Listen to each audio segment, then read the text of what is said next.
Greetings, ladies and gentlemen. Today is November 10th. Clase and Ortiz, we've got an update plus more. Let's talk about it.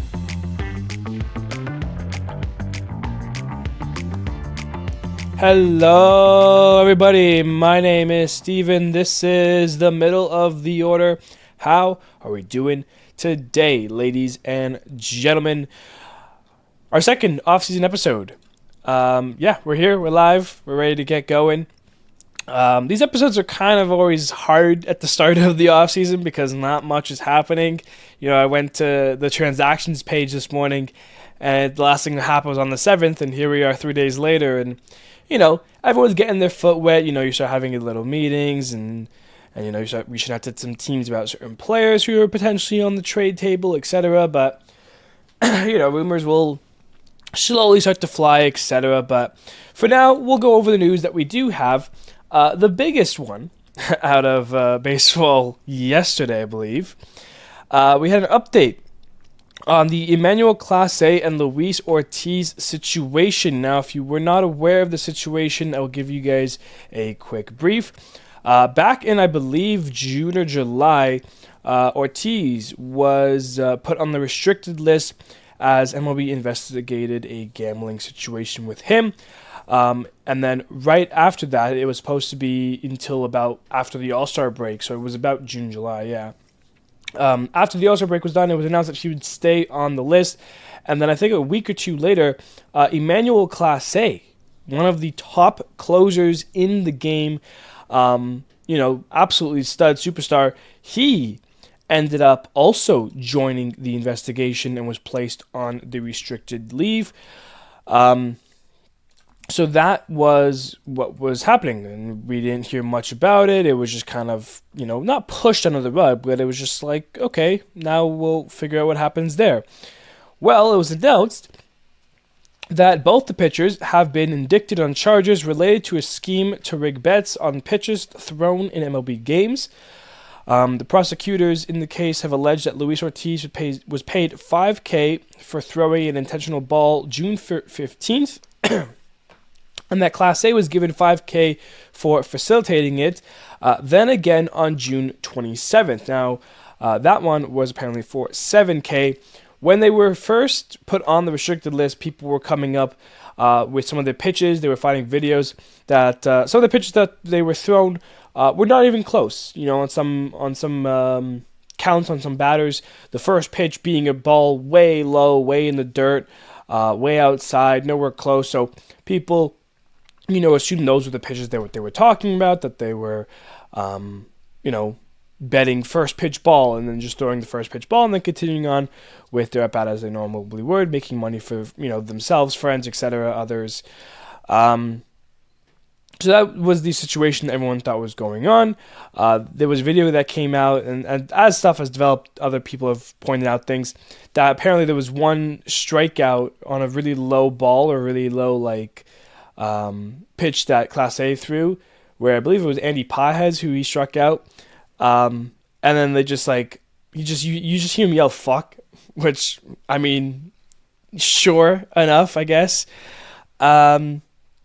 So that's what's going on right now. They can face up to 65 years if convicted on all charges. So that is where they're at here. They had their agents saying, and I quote, "is innocent of all charges and looks forward to clearing his name," in a statement that they released about Clase. When this news was brought out, it was it was said that Luis Ortiz was picked up and was arrested. Clase not currently in custody, though. So they got one, not the other there. Obviously, this will be a case that goes on for a little bit here to figure out what exactly is the case here. Most of the internet and people that I've seen have already leaned to being guilty, which, I mean, for me, in my personal, not bias, but just my thoughts on this, Luis Ortiz, I mean, he was a pitcher. I knew of him. You know, I know baseball. I know the players in the game. But if this was his thing and it was Luis Ortiz, blah blah blah, who cares, right? Sorry, you're not an ace. You're not a guy. No one's putting you as their favorite players of all time. if you're Emmanuel Clase, I can't imagine what the hell you were thinking. I mean, this guy signed a 5-year contract for $20 million. And you put it all aside because you wanted $5K on a bet. That you like I can't comprehend throwing away a career, your life essentially, for $5K when you make $20 million a year, essentially. Not $20 million a year, but you know what I mean. Like it's absurd. It's absurd. I can't comprehend it, and I mean, for Cleveland fans, I guess I kind of feel for you because imagine having your top, that's your top guy. When you think of Cleveland Guardians, you think of Jose Ramirez, and then honestly, you think of Emmanuel Clase. That's my order when I think of the Cleveland Guardians. Stephen Kwan's up there too, sure, and a couple other players here and there. But in terms of talent, in terms of skill, it was Ramirez 1, Clase 2. And, I mean, you've thrown it all away. That's just the bottom line there. You've thrown it away. And I think Cleveland, with the contract, that there is club options in that. So, hey, I wonder if they're going to pick up the club option for Clase if he's not going to pitch. I mean, maybe. I don't know, man. But it's bad luck on them both, obviously. I don't have to be the one to sit here and tell you that, hey, that's bad. Don't gamble if you're playing a professional sport. But apparently we do, because I feel like we've been getting stories like this a lot recently. But just don't do it. Thoughts? Am I crazy for being the outsider perspective that says, hey, you make a lot of money, you have, good friends and family who love to support you, and you have people who want to watch you play baseball. Maybe don't become a criminal, right? Am I crazy? I don't think so. Anyway, so that's the situation there with those two. We'll update throughout the offseason if any more news comes out. Moving on here, let's talk about the AL Silver Sluggers, because those were given out and awarded. So for the catcher, I mean, if you don't know who this is, I think you're crazy. But then again, maybe you just don't watch baseball and you just hear, I don't know why you're here. Cal Raleigh, he is the catcher for the Silver Slugger. He won that, obviously, the craziest season you've ever seen from a catcher, let alone switch hitter, let alone Seattle Mariner. I mean, absolutely stunning. For first baseman, how about a rookie, Nick Kurtz, absolutely demolishing baseballs. He wins it for the first baseman. For second baseman, Jazz Chisholm Jr. from the Yankees, he wins it there. Third baseman, Jose Ramirez from the Cleveland Guardians, as we were just mentioning. He wins it, top player, MVP caliber player, right then and there. For shortstop, Bobby Witt Jr. is the winner of the Silver Slugger there. The three outfielders belong to Riley Green of the Detroit Tigers, Byron Buxton from the Minnesota Twins, and then, of course, Aaron Judge from the New York Yankees. No surprise there. Designated hitter goes to George Springer. He still got it, 36 years old, had an amazing year for the Blue Jays, leading them in a lot of their team stat categories. He takes it up for the DH there. For the utility, we go to the Detroit Tigers for Mr. Zach McKinstry, who had a sneaky good year offensively. He kind of gets overshadowed by the emergence of Spencer Torkelson once again in the Riley Green year, guys like Dylan Dingler, etc., and of course Scoobles there. But McKinstry had a very solid year, deservingly of the utility Silver Slugger. And then for the team offensive of the AL team offensive Silver Slugger, etc., you got the New York Yankees, of course, the Bronx Bombers, the Mashers. They have plenty of offense. They know how to work it, and they are your team Silver Slugger. So that is the awards there. Now, that's not all of the awards that we have, because we also had the Team Gold Gloves, which for some reason doesn't get announced when the Gold Gloves get announced. I don't know why that's the case, but we also have the Platinum Gold Glove, the Platinum Glove winners, of course. Which, I mean, looking at them both here, I would say there's both controversy in this one. For the team, the NL Gold Glove Team of the Year goes to the Chicago Cubs. And then for the AL, the Gold Glove Team goes to the Texas Rangers, which, I mean, is a bit of a head-scratcher for me personally, but, I mean, also baseball was asking a lot of questions. Of course, when we go back to the Gold Glove Awards, people felt that the Blue Jays were robbed of a lot of ones. Alejandro Kirk, Andres Jimenez, Ernie Clement, three guys that all probably should have won Gold Gloves but didn't. But the Blue Jays defensively have been the best team in baseball for the last 5-ish years on average. Since they started doing Team Gold Gloves, the Blue Jays have won it both years, both in 2023 and 2024. And they had the best defense. When you look at all the stats and when you look at the numbers, I would say that the Blue Jays had the best Team Gold Glove defense easily. Varsho in center, Jimenez up the base there. Ernie had a great year. Vladdy had a great year. Vladdy wasn't going to win the Gold Glove, but he had a phenomenal year as well. Ty France won the Gold Glove. He plays for the Blue Jays too. So, bit of a head scratcher there. I think that's my only take with that one. For the Platinum Gold Glove winner, I keep saying Platinum Gold Glove because Gold Glove is just rolls off the tongue. For your Platinum Glove winners, the AL was Bobby Witt Jr., and the NL was Fernando Tatis Jr. Now, the one that's been getting a lot more shit has been Fernando Tatis Jr. And this is not a knock against Fernando Tatis Jr. because, again, I still think it's crazy that my guy went from shortstop to right field and then became, one of the best right fielders in the game defensively. But when people started looking at numbers and everything, they have Giants catcher Patrick Bailey as easily the best defender probably of the season. His numbers defensively are absurd, and yet Tatis ended up winning it. Now, again, this one, I believe, is a vote from the people. I believe that's how the Platinum Glove is given. Now, so people are obviously upset. They think some things shouldn't be voted on. Some things should just be based off the numbers. This being one of those things, people say if you're going to give a Platinum Glove winner to the NL, it should have been Patrick Bailey. It's a pretty high consensus on that, unless you're a Padres fan, which understandably so. But regardless, that's just the way it shapes up to be sometimes. Bobby Witt Jr., Fernando Tatis Jr., they're the Platinum Glove winners. That's what people will be talking about.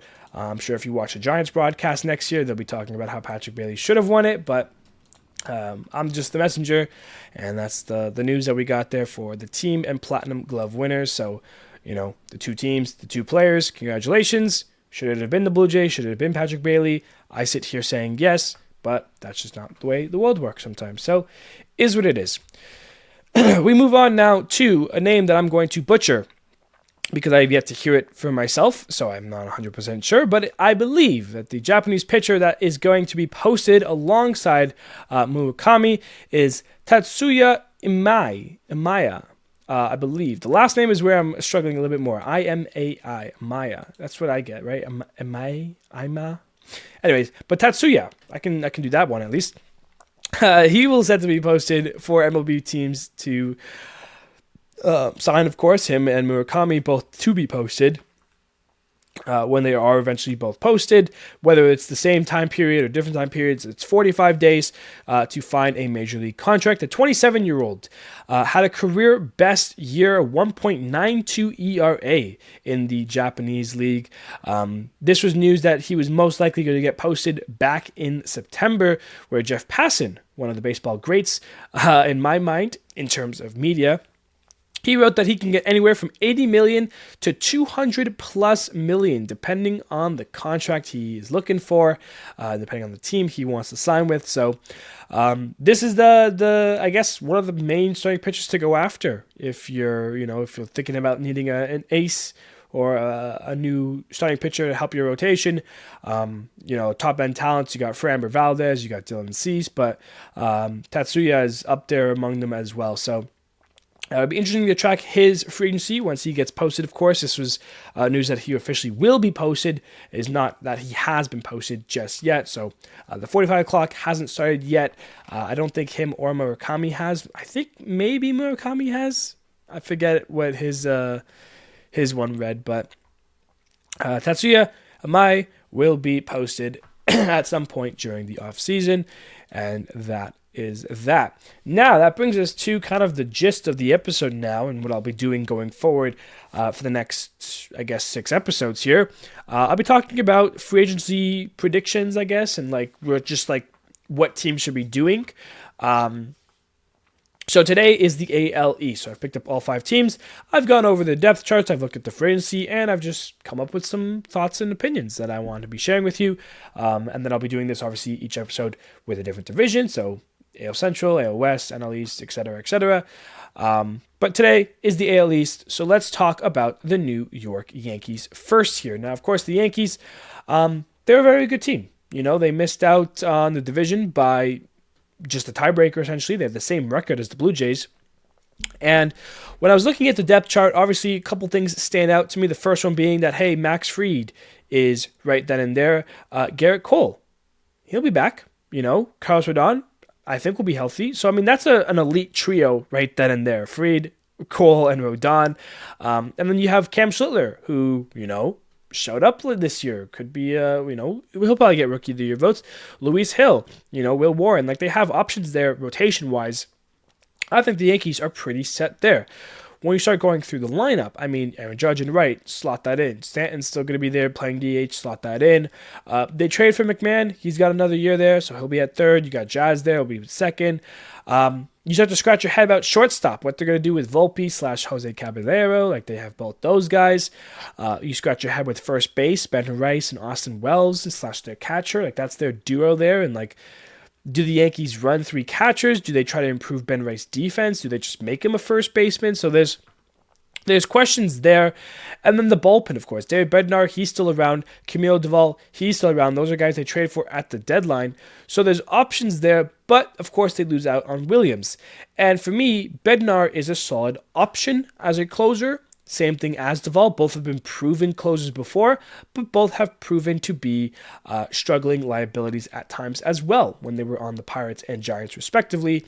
I think the Yankees need to go out and get a top-end bullpen arm just to cement that closer role.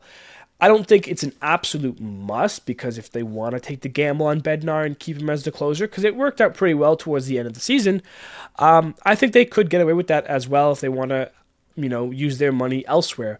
But I also think that a guy like Edwin Diaz, I mean, I don't think they're going to go out and get Edwin Diaz, but there's conversations there. Same with Robert Suarez, these top-end closers, maybe even Ryan Helsley, a guy who, for most of his career, has been such a great closer, besides the last, 3-4 months this year, of course, where he was kind of god-awful when you think about it. But, you know, so a guy like Helsley could fit in there as well.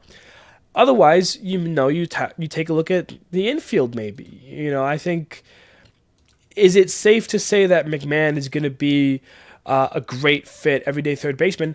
He has a great defensive glove. That's something the Yankees needed. His offense, he can play. He can get there. He can get a couple, you know, homers here and there. He had a nice moment in the postseason as well. I think that there's an option where he becomes a really good player and a really solid player. And now that he has a full season with the Yankees and, you know, had a taste for it, he knows how the dimensions work a little bit better. He's going to, you know, be able to adjust himself offensively. I think he is going to be a really good player.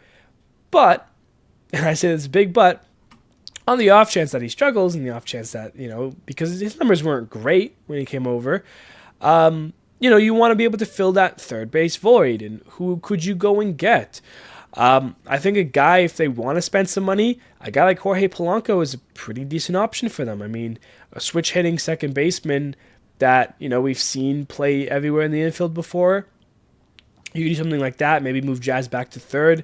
I don't think that's where they want to go, because Jazz has openly said he's more of a second baseman than a third baseman, and he prefers second base, and, like, that's where Jazz belongs. Miami tried to put him in center field. I mean, sure. But outside of that, you know, maybe a reunion with Gleyber Torres. I doubt it, but yeah, that's what I feel like the Yankees need to be looking for, is more bullpen, maybe some infield help. I mean, do you want to run 3 catchers? Is Ben Rice a catcher or a first baseman? Are you just going to keep using him in both in whatever situation comes up? I don't know if that's the ideal situation, but I definitely think a bullpen arm is a must for the Yankees, and we'll see what else they end up picking up. Moving on here, we've got the world champion team, Toronto Blue Jays. They played in the World Series. The Blue Jays are very interesting because a lot of their players are under contract for a long time, so they don't really have to worry much. I mean, a guy like Nathan Lucas is obviously still going to be around. A guy like Ernie Clement and Davis Schneider are still going to be around. Andres Jimenez obviously is a long contract. Anthony Santander signed a huge contract. What kind of year is he going to have? Because his year was pretty bad, but it was also injury-filled. Springer's still here for another year. Vladdy's been here all of these questions. The biggest one, and I guess the only thing that kind of matters for the Blue Jays, when you're looking at the depth chart, yeah, there's guys that on paper, hey, guess what? Ernie Clement has played third base this season for the Blue Jays. Would you rather have Ernie Clement or Alex Bregman? Obviously Alex Bregman, but at the same time too, is Alex Bregman worth going in and spending $35 million when Ernie Clement just had the postseason of his dreams and also had a really solid year as a whole? I mean, 3.2 WAR, that's nothing to scoff about.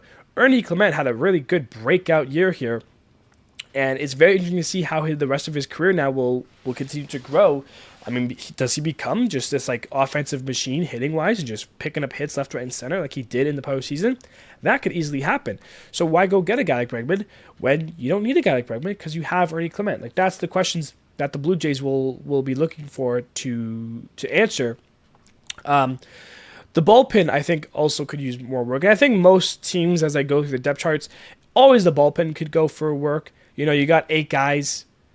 Realistically, when you get down to a postseason, into a World Series, you typically have to highlight 3 or 4 guys because that's usually what good baseball teams have, is 3 or 4 relievers and then some guys who can have it on some days and some guys that don't. When I look at the Blue Jays bullpen on the depth chart right now, I mean, Hoffman, you know, he has great stuff. We've seen the home run ball been an issue this year for him. Let's see how he's able to handle that in year 2. You know, Jimmy Garcia will be healthy again. He'll get back in the rotation there in the bullpen. Louis Varland, pick up the century. He's going to be there, of course. You know, you look at the left-handers there. Mason Fluharty, he had a pretty solid year. Brandon Little, I mean, the first 4 months of the season, he was the best reliever sometimes for the Jays. And I mean, what does he have now in the tank? Is he lost all of his confidence? So Little's a question mark. Rodriguez didn't make the World Series roster. He's a question mark. So there's some guys there who you got to scratch your head a little bit. Rotation-wise, Gosman, check. Yosavage, check. Barrios, check. Bieber, check. And Eric Lauer as well. So, I mean, rotation is pretty okay. Now, you could see them go after maybe a middle of the end rotation guy, maybe move Lauer back to the bullpen, and like Lauer is a very interesting because he could be just like a 4 or 5 inning long man relief out of the pen, but he could also go 7 innings, 8 innings, and 90 pitches. We've seen him do that this year as well. So he's a really fun case as well. I think the Blue Jays, there's one guy, and it's the only guy that matters, Bo Bichette. He's the only guy. If the Blue Jays do anything this offseason, the only thing they should really look to do is sign Bo Bichette. That's the only thing that's like, hey, just go and do this thing. That's all you have to do. Just go get Bo Bichette. I think that's the easy and only thing to like highlight, because it's Bo freaking Bichette. Like it's the guy the Blue Jays need to get him. If you don't get Bo, then you start to ask questions like, where do we allocate some money to? Because they got money to spend. They got top 5 payroll in baseball. So for me, you got to go get Bo and then go from there. Then you can maybe adjust the rotation a little bit, get a bullpen piece or 2, but some more depth. That's essentially what they just have to do. Just re-sign Bo and get some depth and some help in the pitching department. Simple enough, right? Well, that's what I think. Moving on. The Baltimore Orioles. Let me tell you the season that they had, because it was a season of catastrophe. Baltimore, a team with young talent through the league. You got guys like Adley, Gunnar, Jordan Westberg, Jackson Holiday, Colton Cowser, Samuel Basallo, the emergence of him this year, Kobe Mayo, the emergence of him this year. How about Dylan Beavers? He came up. I mean, the only guy in that rotation in the lineup that has over 5 years of service time, that's Tyler O'Neill. He's the only guy. Ali comes second. He's already in the league for 4 years. That's crazy to me because it feels like this guy just came up and just started this new wave of Baltimore. And it's like, okay, Adley's is entering his 5th year. Gunner's entering his 4th year. Like, what are we doing here? The Baltimore season went away pretty quickly at the start of the season, and because a lot of their players weren't really hitting. And when you have this young core of so many talented players, if 1 or 2 of them aren't having a great year, if one of them isn't hitting as well, you can get away with that. When you got 7 to 8 guys who are struggling at the dish, that's an issue. Because it's not even like you can scrape together a couple runs here and there and win a couple ball games. Because the big issue for Baltimore this season was the rotation. The rotation was god awful outside of Trevor Rogers, who, from the middle of the season on, was the guy. I mean, his season was fantastic. He has an ERA of a 1.81 in 109 innings. Like, when he got healthy, when he was, good for the second half of the season, he was the pitcher of the second half of the season. I think he had a fantastic second half. But outside of that, I mean, you got a bunch of guys who were either injured or just weren't pitching well. Dean Creamer was really struggling this year. A guy like Cade Povich should not be in a rotation for a good team. No offense to Cade, but his stuff isn't as elite as a lot of pitchers in the game. Kyle Bradish, Tyler Wells, that's what the rotation says right now. When you think about the year that they were in the postseason last year, guess who led the helm there? A guy named Corbin Burns. Remember that ace that they traded for? Yeah, he was there for 1 year. It was really good, but it wasn't good enough because then the offense failed away in the postseason when he pitched 8 innings, out of the, rotation-wise, and they just couldn't get a run. It was a what? It was a 1-0 game that game, 2-1. Like, that was what Baltimore was losing to against the Orioles that year. So starting pitching is a must. And I'm not talking about, let's go get some depth guys. No, we need to get the guys. I put down here Dylan Cease, Brandon Woodruff, Michael King. Like, those are the guys Baltimore should be looking to add. Spend some money on 1, if not 2, elite starting pitchers. And I say elite, like Zach Gallen, that's not out of the question for Baltimore. But if they end up doing the route where I think they actually might end up doing, which is just getting those depth pieces, I wrote down Michael Lorenzen. I think he could be a useful addition as well, but, he's not leading a rotation. And if this team wants to compete in 2026, they need a guy like Dylan Cease, a guy like Brandon Woodruff, a guy like Michael King. Those are the 3 that I've circled the most for Baltimore. They need to add starting pitching. That's the must. When you look at the bullpen, it's fine. Same thing as, everyone. They already made a trade, already got Andrew Kittredge, already handled that. So, that's already a start. They're the only team to add a piece already to 2026. They have obviously guys like Yanier Cano and Albert Suarez. Keegan Aiken had a pretty nice year, as well as Cade Stroud. So options there. Of course, you want to hope that your injured guys like Grayson Rodriguez for the rotation, and of course Felix Bautista, you want them to be healthy and back as well. But pitching is number 1, specifically starting pitching. Adley Rutschman's already been rumored in some trades and then you could trade him, get some pitching, and then Samuel Basallo can play catcher. If they don't end up trading him, then I would assume Adley would still catch, and then Basallo would be DH for further notice. But there's questions there. But if Baltimore wants to compete, they need starting pitching. They need elite starting pitching. So that is where they need to go and look after first. That is the Baltimore team. Let's talk about the Boston Red Sox, because I bought very high on them last year. I was expecting some big things, and it was kind of looking like that for a while. Of course, they obviously made the postseason as a wild card team there. I love a lot of their players here. Roman Anthony, the rookie, he came up. He was a stud. Guys like Marcelo Mayer came up. He was playing great. The emergence of some other guys, Carlos Navarez, Cedane Rafaela, Jarren Duran, of course, he's been a guy. Wilyer Abreu had a fantastic year as well. So there were a lot of guys here that you got to be like, wow, they had a really solid year. Guys like Nate Eaton, who was, doing some death filling up here and there. Romy Gonzalez, same thing. A guy like Masataka Yoshida had an up and down kind of year, mostly down, but was able to contribute at times as well. Injuries definitely affected Boston's team here. Roman Anthony when they lost him. Tristan Cassis when they lost him. They had to go get Nathaniel Lau. So there was some weird stuff there. Obviously, rotation-wise, they're pretty solid. Garrett Crochet, Brian Bello, like those are the 1-2 punch that we've had there. Guys who were hurt this year that didn't pitch. You have Patrick Sandoval, who should be ready to go. You have Cutter Crawford, who should be healthy, ready to go. So that's 2 additions right there. I mean, just Red Sox getting healthy is making them a better team.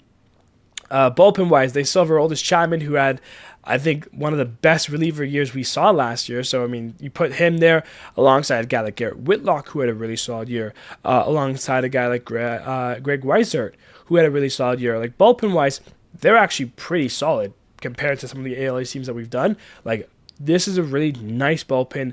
It's a very solid rotation that obviously could get, an addition or two. Not to say that Cannelli early is going to be a detriment. He came up, pitched in 19 innings, and had a 2.3 ERA, so he was pretty solid as well.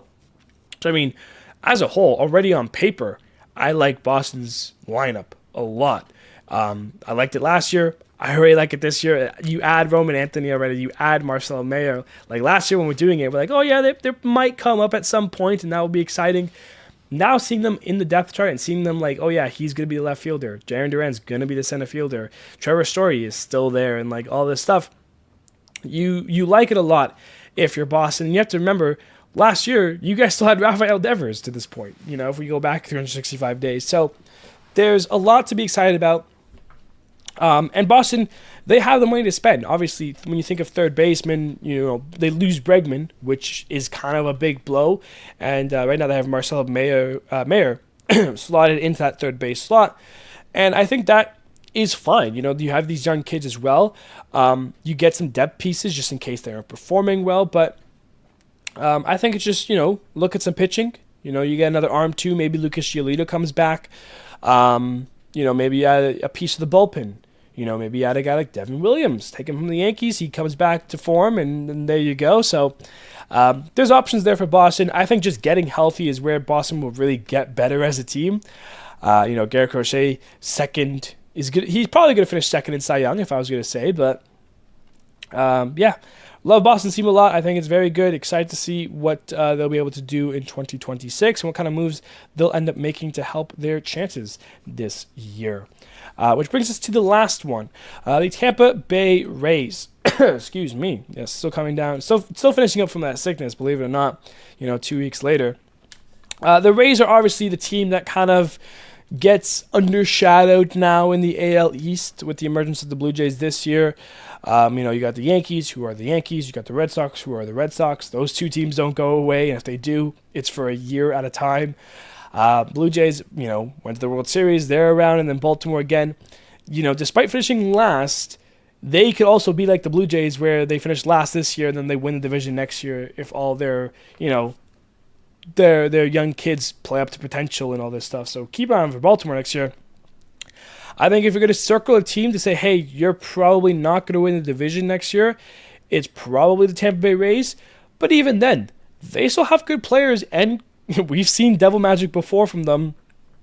It could be happening again sooner than we think. That top five of that lineup there is just super solid. The infield is set with Jonathan Aranda at first, Brandon Lau at second, and then Junior Caminero at third. You got Chandler Simpson, who, came up. He's going to be a huge addition there with the speed. And then Yanni Diaz as the DH. So that's a really strong five there. The bottom of the lineup, you start to get your head scratchers. Giant DeLuca in center. Is he going to be a guy who stays? Josh Lowe had a lot of injuries last year. What does he say? Because he was a top player for the Rays, a year or two ago. He's only been in the league for 3 years. Taylor Walls at shortstop. Nick Fortes behind the plate. I mean, I think there's options. You look at the rotation. Is Shane McClanahan finally back and healthy? Like, that's a huge piece right there. Drew Rasmussen had a great year.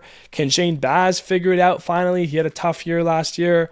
The bullpen, they picked up Griffin Jacks. They picked up Edwin Yusita, who both had pretty solid years. So there's names there for the Rays for sure. I think on paper, they're the team that needs the most work in the AL East. I'm thinking an outfielder. I'm thinking maybe just some infield depth because, like I said, I do love the Aranda, Lau, and Caminero. But if, let's say, somebody gets hurt, do I trust Tristan Gray? I don't know. He's obviously young, or at least hasn't been in the majors much in his career. Do I trust a guy like Everson Pereira? I don't know. Again, same thing. Hasn't been in the league much. So I think they could go out and get a backup infielder, a guy like maybe Kyle Farmer, who had a nice year with the Rockies. Maybe a guy like Nick Madrigal, once top prospect, ended up, not being able to figure it out much. He's an option.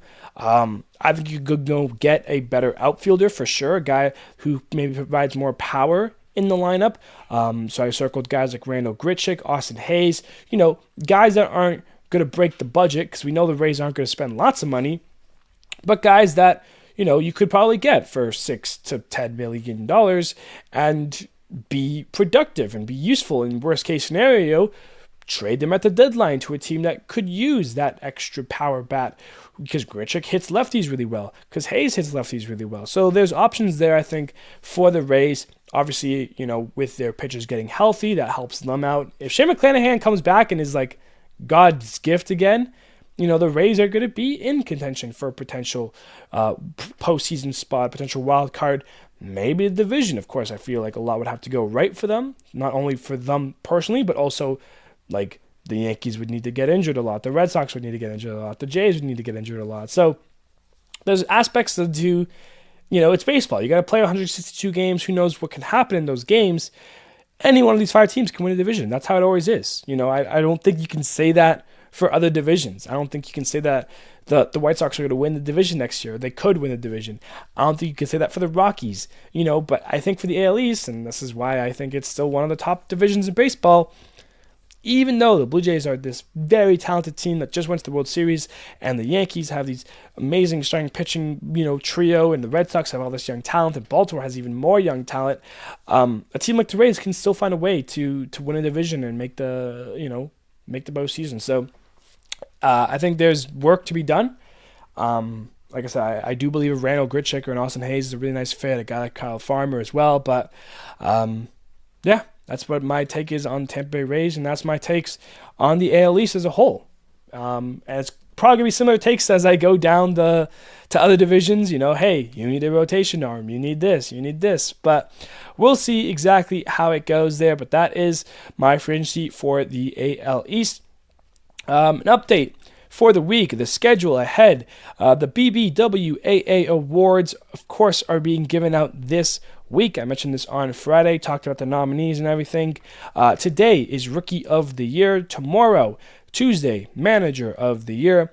Wednesday is Cy Young, and Thursday is MVP. And then, of course, I'll be talking about all 4 of these awards, as well as the votings and everything on Friday, as well as other news, as well as AL Central free agency, my needs there, my predictions there, and everything. So, big episode coming up on Friday. Stay tuned for that. But that is where I'm leaving you guys here today.